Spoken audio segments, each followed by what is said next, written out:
My why is because I believe every single person deserves to be heard.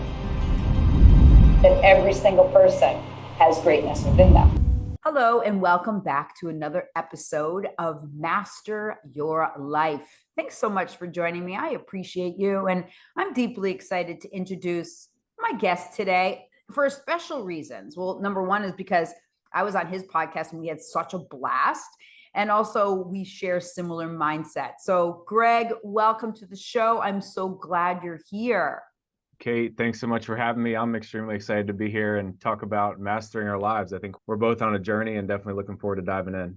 Yes, it's so good. And so just a little bit about Greg, because he's such a badass, even though, he sounds like he's all subtle and, quiet and all that. He's a complete badass. So a little bit about Greg. So he is a former professional baseball player turned award-winning cybersecurity coach. Imagine that. What a bridge. He has worked with more than 250 world-renowned companies, including America Airlines, Caterpillar, and Trinity Rail. He's regularly featured live on ABC, Fox News, and an expert contributor to Inc. magazine. After building multiple seven-figure companies for America's most prestigious families, he is now the CEO of Valor Cybersecurity and the host of the Connected Mindset Live. I can't wait to share that link with all of you. And Greg helps industry-leading executives and his community connect to the mindset that enable them to build trust for themselves and others. Bag it a boom. And he's only what, 31, Greg? 31 years young. 1 years young. Oh, dag, that's a freaking how does that feel hearing all that? Feels great. Yeah, I've tried to intentionally build a lot throughout my life, and some things just happen to us for a defined reason, but I'm a big believer in that. And I couldn't do it all on my own. I think that's a key highlight, key thread for this discussion. I've had a lot of great people along the journey and have appreciated our connection, Kate. Yeah, thank you so much. So a lot of the conversation that we had, obviously I do coach a lot of men and I really appreciate, you're similar. I didn't realize you were as similar in age to my son, Will, who had passed in 2017. So God works in mysterious ways and brings me amazing warriors. And I'm so honored to be able to have that connection and be able to add value and receive value from people of your age, because man, I don't want to hang around with people my age. They're boring. I mean, so much more inspired by younger people because I feel like I have so much to learn. And so I'm grateful and I'm looking forward to the share here. So you have a new book coming out called Cybersecurity for Everyday People, coming soon in December 2024. And we'll get into that. But a big core theme for you right now is the whole concept of trust and how that's been pretty much, I would say, the key to your success as far as you learning how to trust yourself, but also building trusting relationships in your personal, professional life, both in your sport and your business and cybersecurity. So can you talk a little bit more thematically about trust and what that means to you? Because I think a lot of men don't have that sense. A lot of people don't have that sense of what that means. Mm-hmm. Yeah, I'm a big proponent of connection. I love connecting with people. I realized that very early on as a military-born kid.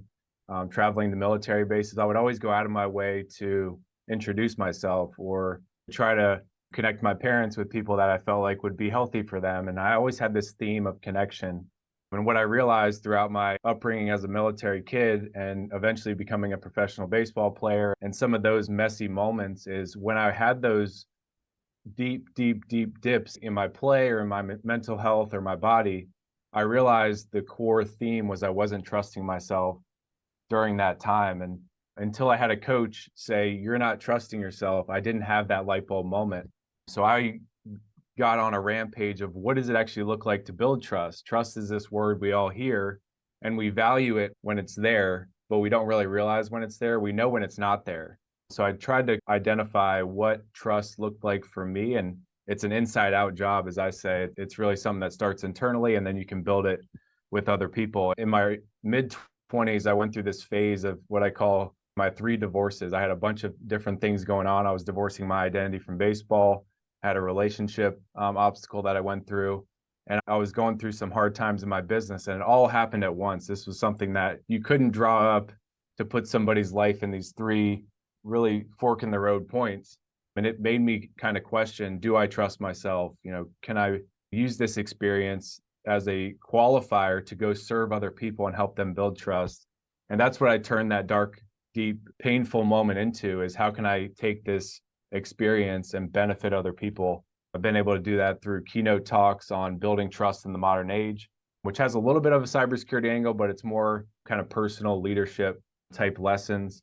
And I've taken a lot of those trust principles into the digital world as a cybersecurity expert over the last seven odd years. And what I realized is a lot of the executives I went to consult with as an advisor, they didn't trust themselves. So I realized there was a big white space, big gap in the way that we live when it comes to building trust. And I wanted to be the person to create clarity around how people can do it and build it just like a muscle from those, athletic days, and put it as a part of their DNA. And it's been so important to me.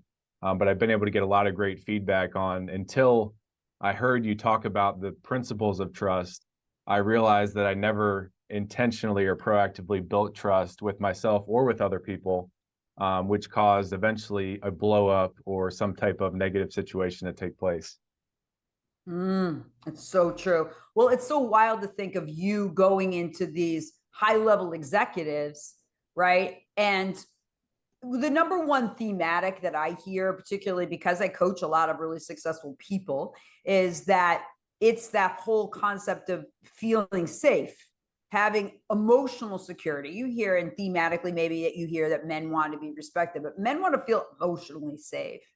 It's very, very important, because the world is harsh. It's harsh for a lot of people, but particularly I feel it's for men, that men are out there. They're here to provide and protect. That's their role, no matter what's happening in our social situations in the world. But I think in general, that's where biologically men are driven. And so where is that place where they can build that emotional safety and be able to create it for others? So how do you think that you did that, coming into a situation and noticing that, and still building this connection so that they trusted you?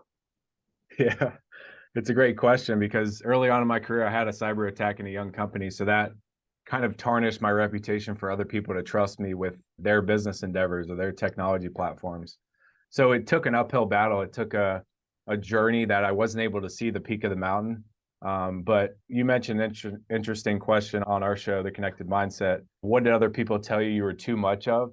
And for me, I was too quiet, or I was too, thoughtful in the questions that I asked. So, it made people think Greg is too much of this. And I mapped that back to what I was trying to intentionally become too much of something that would help me build that trust, too consistent, too compassionate, too much connection, or too really, competent. So being able to ask the questions I knew the information to that they needed. So kind of turned that he's too quiet into just being focused on how I connected, how I interacted with people.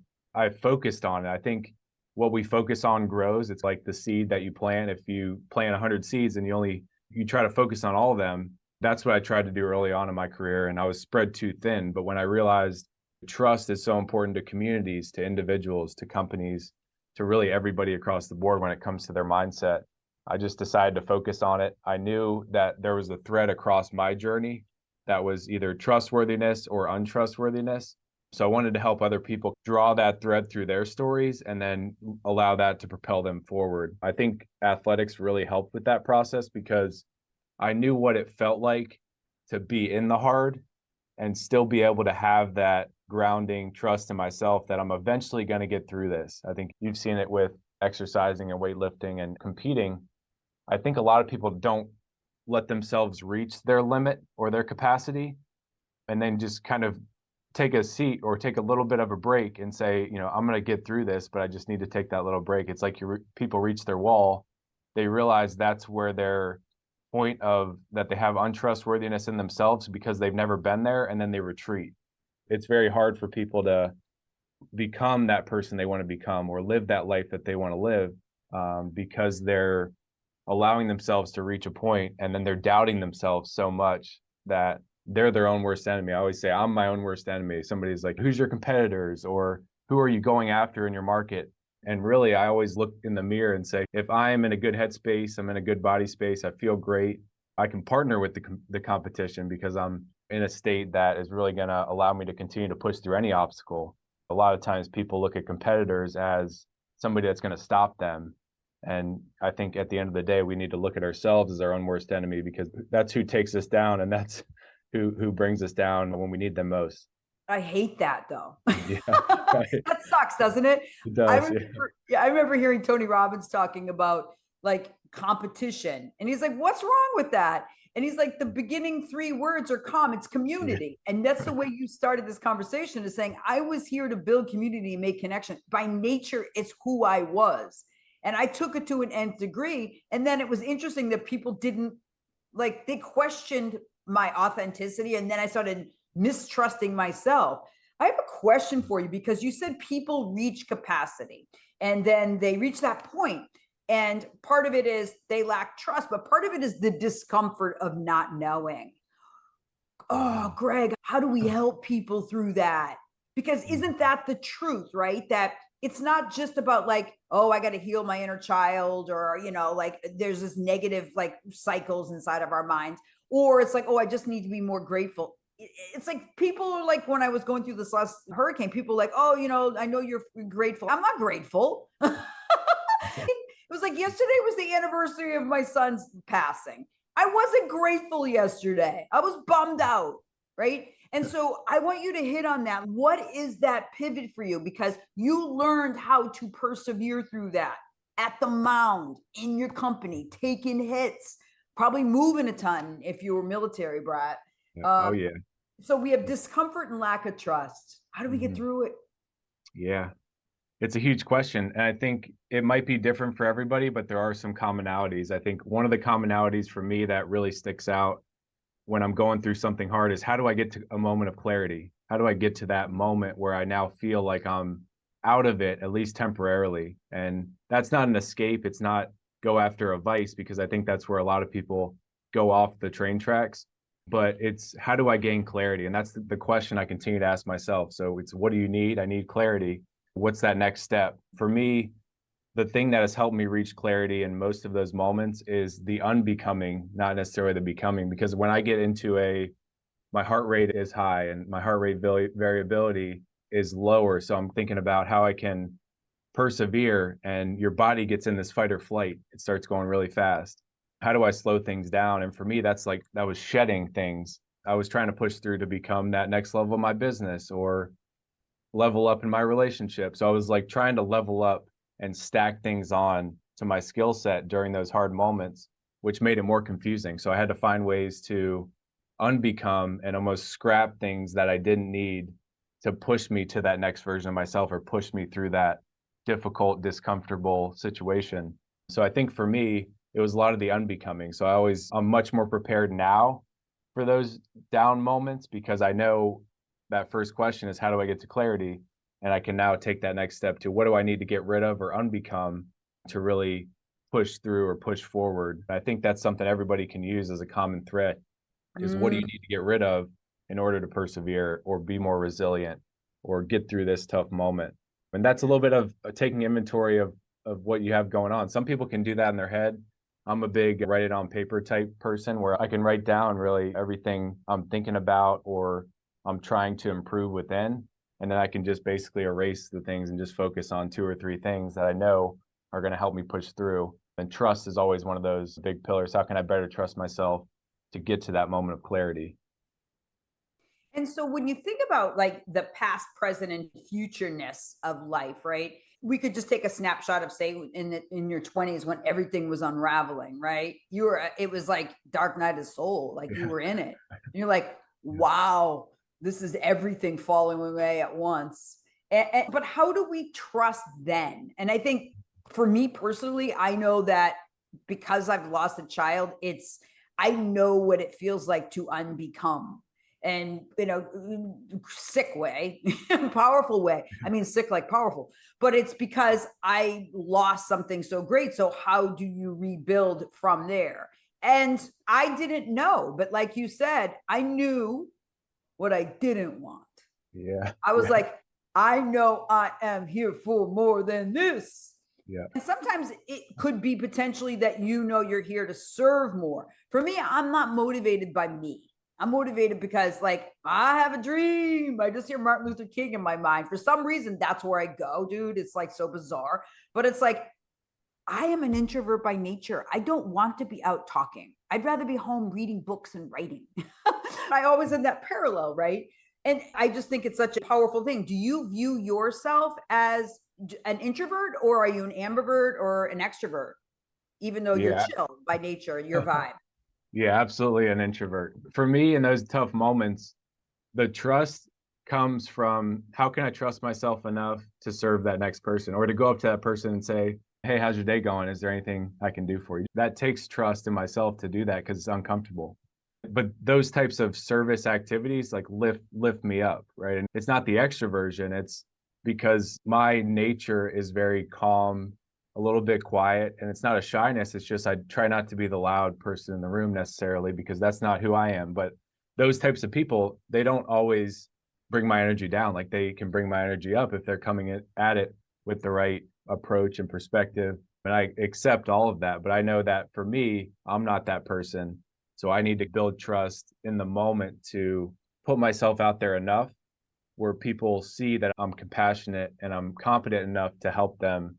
And that service activity helps lift and gives my trust credibility that I had enough trust in that moment to persevere and go out of that comfort zone. Did you always have a high level of focus? I mean, did you want to grow up to be a professional baseball player? So my nana asked me when I was young, she said, what do you want to be when you grow up? And I was, I wanted to be president of the United States. And I wanted to be a leader of some capacity. And baseball was that modality or that path because one of the things my coaches always told me when I wasn't the best player on the team, they would always say, your composure helps other people play better. And that's a locker room enhancer. Eventually, when I was in college, I became the best player on the team. In high school, in middle school, those early years of grinding to try to build my story and my identity as a baseball player and as a young man, they always came back and said, your composure, you lead by example. Those are the things that lifted me to be able to be in college to eventually flourish as a baseball player. Those are some of the soft skills I try to give, to people that I coach or executives so that they can stack that on top because performance may not always be there, but if you have that foundation of skills that make other people better, there's really a lot to that when it comes to a community or a team dynamic or being a leader in any environment. Oh, it's so powerful. So were you always a wise? I mean, it seems like you're very wise. Were Yeah, I you always appreciate that, Kate. philosophical? Yes, very, very. Yeah. I was always a person that tried to distill down complex things. And I think that was very confusing as a young kid because I was talking about Socrates, like 16. They're like, why is this kid so into like deeper meanings? And for me, my brain likes to make connections. Like when I make connections, it's like an immediate dopamine hit. I think some people like to do that. Some people, it tires them out.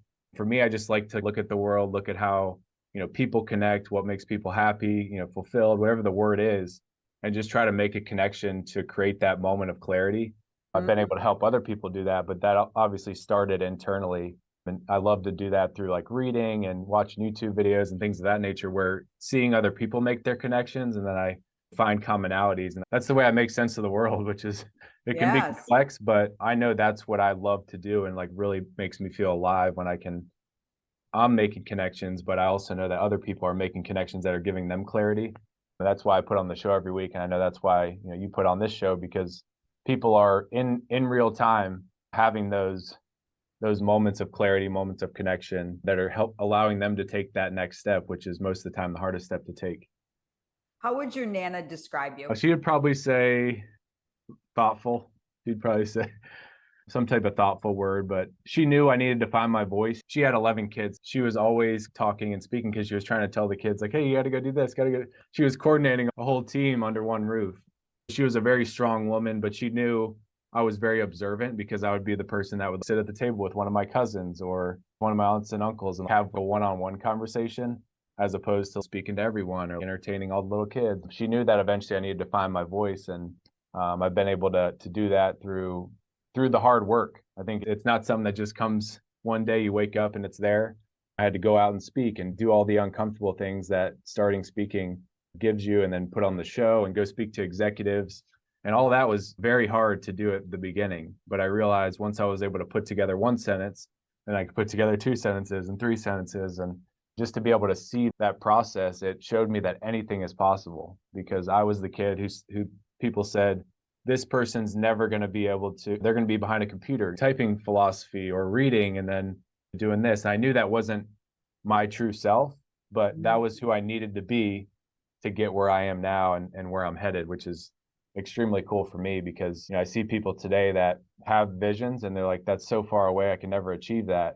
And I'm like, well, what's the next step you need to take? And that's all I kind of thought through. And that was probably from baseball, because I had great mentors that when I would get too far ahead of myself, they would bring me back and say, you just need to work on that next step or that next pitch, as opposed to starting in the minor leagues and becoming a major leaguer within the next day, which a lot of us, we want things quick, convenient, and ready-made. So right. I was going to ask you, who was your role models? Because, this is an interesting thing, Greg. I think you're going to find it pretty, and we may have even talked about this, but when I was writing my book, Claim Your Inner Warrior, which I owe you, so I definitely need to get your address. But when I was writing that book, I interviewed about 20 guys, and I put it on the premise I was talking about success, but really it was about failure. And one of the questions that I had was, who was your role model? And not one of them said their father out of 20. It was heart-wrenching. More than one handful that had zero. Broke my heart. So I think that's the element of sport that's so important for people, that maybe they don't feel like, I don't, but I always put male role models in my boys' lives because I knew they needed strong men in their lives. Who was your role model, Greg? Yeah, I definitely have a couple. And each of them, I look at how I'm composed now or how I'm made up. And each of them have been in my life heavier at the times when I needed them most. I think about, as a young kid, I had two siblings. I was a middle child, and my dad was in the Navy, so he would travel a lot. My mom had gotten out of the military. So obviously my mom, because I saw her every single day, but my dad really instilled that hard worker in me, because he came from a long line of military officers and people that put themselves 18, join the military, go to war. Like, it was that immediate step. And then they'd come back and they didn't really have the mission because they went and fought the war. They either got injured or they ended up retiring. So he really instilled hard work in me. And that's something that I didn't really notice till I was in my 20s, is I have this innate ability to have that work ethic when things get hard. And that obviously came from him and probably long lineages of his bloodline. My mom was from a big family. She was the eighth kid, so she was near the latter half. So she got to be raised by older sisters and older brothers. And she was a great mom figure that taught me a lot of the lessons that I'm able to put out in the world, and just treat people how you want to be treated, just kind of the foundational standards that I have nowadays. And then from the business side, I had a guy that I connected with right when I got out of baseball. He was more of a business owner. My mom didn't want me to become a business owner because her dad was a business owner and he was always gone. So one of the things I always wanted to prove to her as her son, and maybe the only son that was going to become an entrepreneur, was entrepreneurial life is not what your dad did. He was a hard worker. He traveled 6.5 days a week and he'd come home for a little bit of family time. I tried to flip that on its head and say, how can I shape a schedule, a structure as an entrepreneur to be more scalable, both for the family, but also for connection with my parents. One of the business advisors I had that taught me cybersecurity early on, he was from up north, so he was from where I was born. It was just kind of a crazy connection, and he taught me a lot of the business fundamentals of how do you approach a meeting, how do you build trust. So he started to talk about some of those things that helped me solidify what my story looked like, from military born to professional baseball player to business owner. And he helped me tell that story. And I think as a mentor, that's such an important trait to have, is to help the person you're mentoring tell their story from the outsider's perspective, because we all have a unique story. And when we're able to leverage that story, or we're able to clearly articulate that story, it honestly propels our life in probably the exact direction we were supposed to go, but most of the time the one we want to go in. And I think that was a big point in my life, because that was right before all of those 3 divorces came about. So I knew how important my story and trust was. And this was a part of that story, that I was holding the pen in hand, and I was writing the story actively, as opposed to letting the outside world write it for me. So I really have three mentors, obviously other ones that have really had a positive impact on my life. But I'm glad I'm the first one to say that my dad was one of my mentors, because it's an innate thing for a mom or dad to be that mentor. But he put a lot of foundational standards and abilities in me that I wouldn't have had otherwise if he wasn't the person that he is today. It's so great. Oh my gosh, I'm so grateful. That's so cool to hear.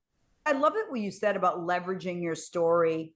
And I believe that we're going to be moving into a time where storytelling and people being great orators is more important. I really truly do believe it, because I think people are learning by listening to people's stories. This is ancient, right? So we don't want to just sit there and watch the Kardashians live their life. Like, we want to hear people's stories. So I hear that's something that you feel connected to, the storytelling. Absolutely. Yeah. I think it's foundational to convey lessons. And going back to my 15, 16-year-old self, that's what I was looking for when I was trying to find myself, is how do I listen to somebody or read something they put down and try to pull the lesson out? I think we all have somewhat of that interest. Obviously, today you can get all of those lessons from one book in 20 seconds. You can get it in a more short form. But the story around that lesson is what really intrigues me. What led to that lesson, or what happened right after that lesson was supposed to be learned? Did they learn it immediately, or did it take years?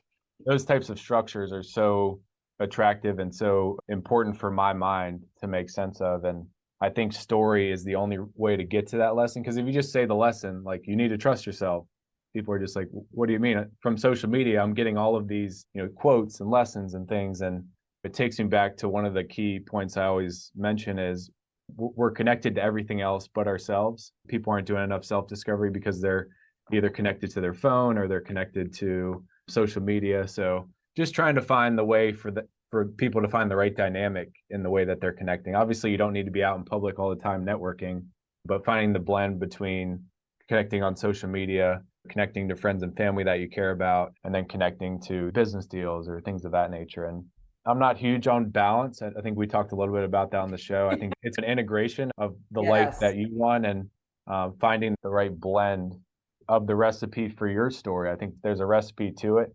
It takes hard work to get to that recipe, but once you get there, it's a light bulb moment, and then you got to find that next ingredient. So it's a never ending journey.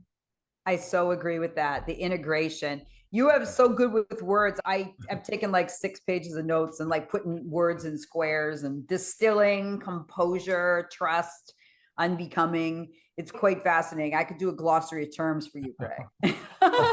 And integration. I love words. Yeah. It's me too. So what's interesting to me is that I come from because I was a theater major, right? So I look at everything like a play, like intro, and a writer. So it's intro, first act, second act, third act.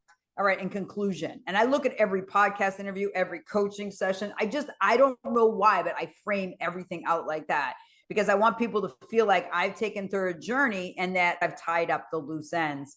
Hopefully it takes practice, but that's literally what I was trained in as an actress. So that's my background. So it's very, very interesting how we've come at this same thing and landed in the same spot, which is the importance of storytelling. It's so good. I have a question for you. Because you were so focused on watching other people and helping people build connection, did you feel a sense of discomfort feeling that you were worthy of connecting to yourself in that same way? No, I didn't. Not at all. I think in high school, I always felt like the outcast. I wasn't the greatest student, so I didn't have that badge. I think a lot of people around me were the greatest students. That made me better. So I knew that was one of my deficiencies. So a lot of my friends were, straight A students, and not that they were taking the test for me, but I was trying to find commonalities of how I became, or how I could become, a better student.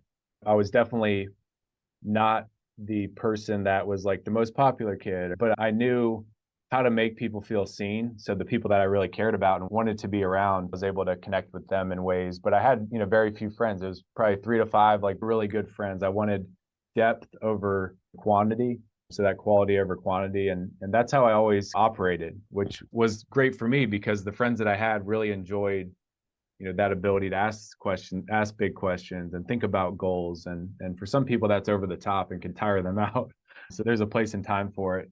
But I definitely was not the person that felt comfortable connecting. And I think that is what powered me to be so passionate about it, because it was something that I struggled with. But somehow I could help other people do it because I was going through that discovery phase of how do I do it, and slowly teaching other people how they could improve or making the connections. And I think if everybody listening in thinks about their story in that way, what have you struggled with? What do you help other people with, but you probably aren't helping yourself with it? That may be their biggest topic or biggest calling in their life. For me, that was connection and trust, because I felt disconnected from other people. I felt like I didn't trust myself enough. And I felt that if I trusted myself enough, I would be able to make more quality connections. And that's how it's really developed over time. But it took 10, 15 years to get there. So it wasn't overnight. Yeah, it's a road. Well, I It is, love yeah. that you and I talked about what you're too much of. So that's what I would say to viewers and listeners, like Yeah. thinking about, what did you hear you were too much of, right? I was too enthusiastic, clearly. And it got me in a lot of trouble. But then this is how I make my living, by enthusiastically Yeah. living. I And know. enthusiasm means in God or in the divine. So once I realized that was the word origin of the word, I'm like, well, that's everyone else's problem. Yeah. Yeah. Right? It's so Yeah. trippy. So what I have a Yeah. question for you, because I want to talk about your new book coming out. And I think it's fascinating that you went from like as your story, and then you moved into cybersecurity, which people think, ooh, scary. I think that people have a lot of fear about that. Same way they feel about trusting themselves or trusting others, not trusting anybody. I mean, it's thematically along the same line.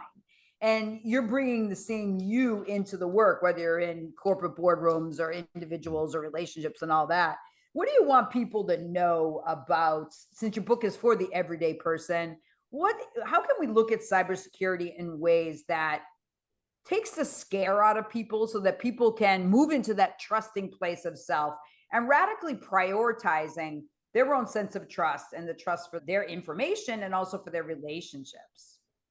Yeah. There's a lot of fear when it comes to the word cybersecurity. And in my opinion, how do you reduce fear?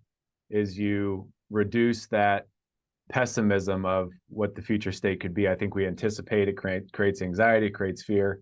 So I wrote the book Cybersecurity for Everyday People to hopefully minimize that uncertainty of the future, because I've been through over 500 cyber attacks. I've helped 250 companies proactively prepare.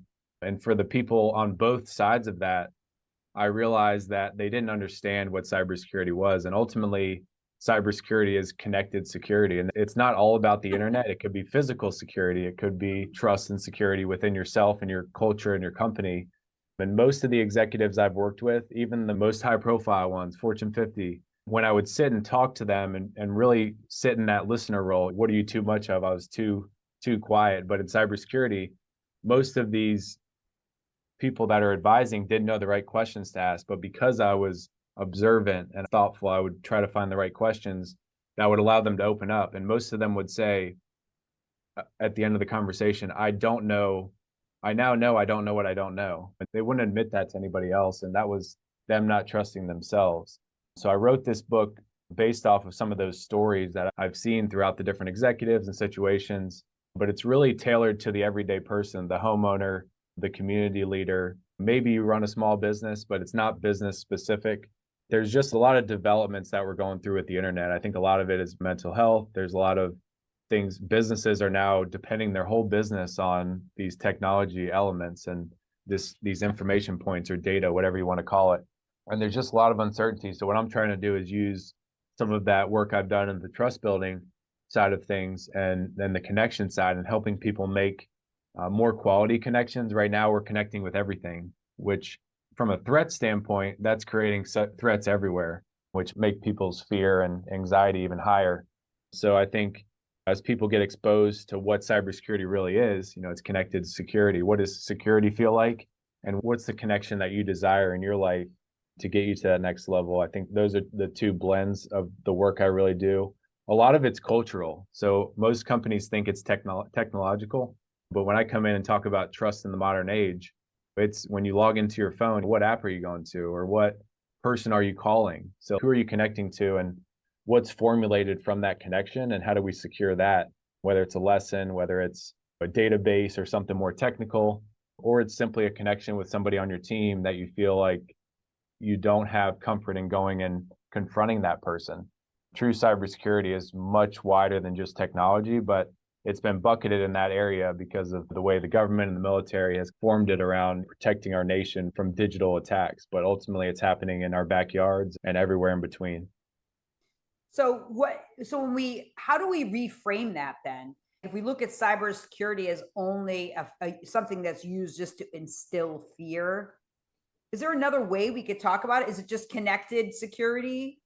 Or what are ways that we can take the edge off of it and people to understand that it's just more of an integration, prioritizing an integration and than anything? It is.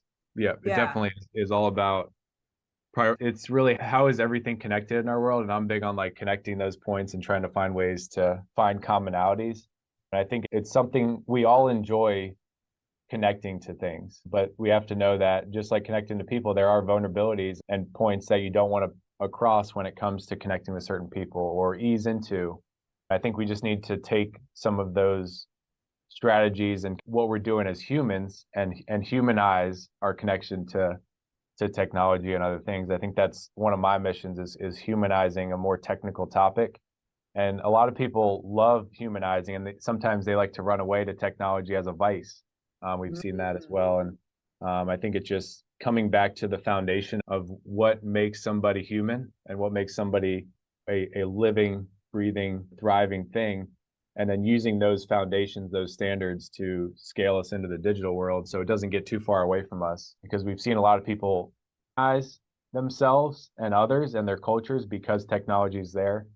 And if we can make more companies, more communities, more individuals more humanized when it comes to how they interact with technologies or businesses, I think it's going to be a better result for everybody. Less crime, less threats, and more certainty, which is really what we want to create through the book and also through what we do as a company at Valor Cybersecurity. So it's been a great journey. I've learned a lot, as you can probably imagine. I thoroughly enjoy it.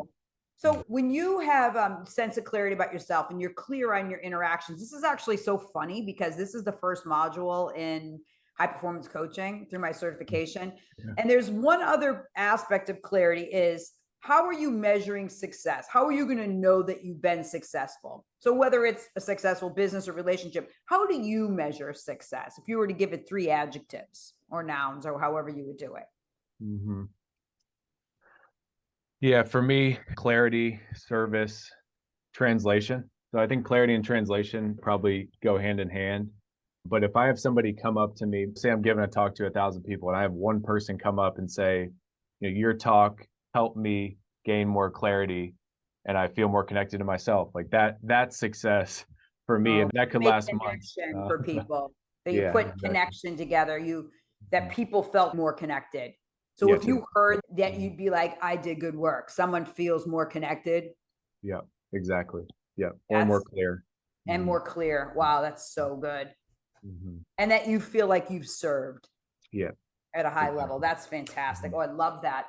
And a kind of a random question, but I believe that we're all put here with a certain level of gifts that we were given. What percentage do you feel like you tapped into 1 to 100? I may have already asked you this, but I'm curious where you are today.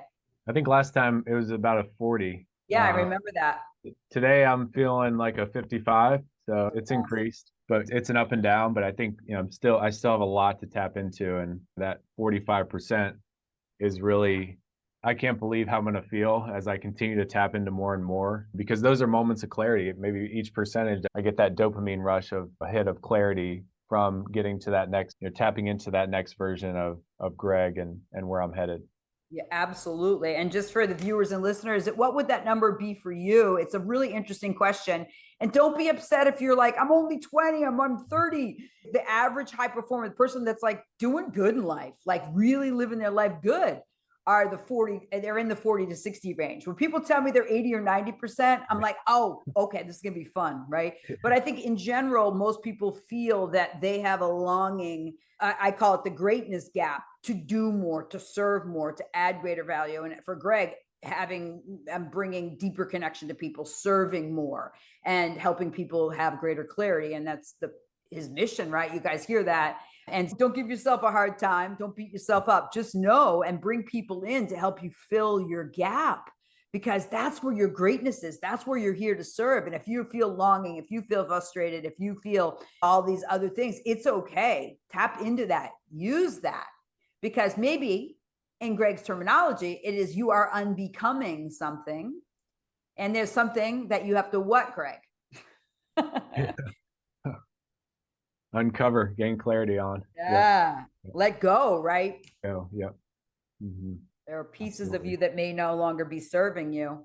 Yeah. We had mentioned this earlier, but it's like this whole concept of unbecoming. Well, if someone says to you, well, that's unbecoming, which is like not attractive.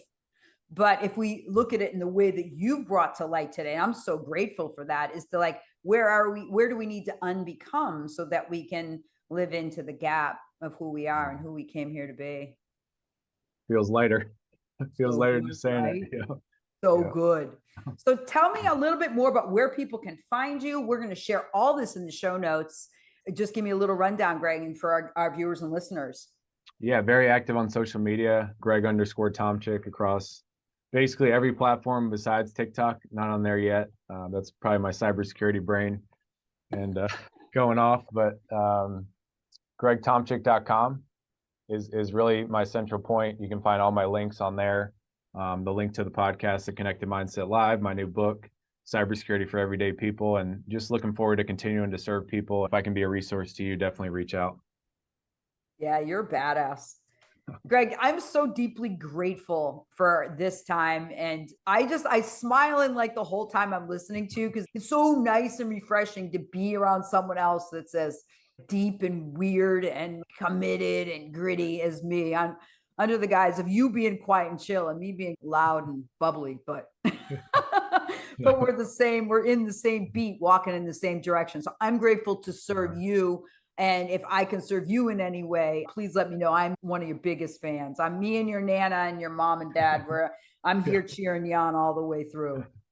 Kate, you're the best, and really an honor to be on the show with you and be able to experience your essence and everything you're bringing to the world. It's impressive. And I know the impact that it has, because I'm somebody that has gone through, continues to go through, and will continue to go through things that men my age are navigating. And sometimes it's scary, sometimes it's triumphant, but there's a lot of people we need to lean on more than we do now to be able to increase that to that next percentage point, or unbecome the things that we need to unbecome to master our life. And that's why we're here.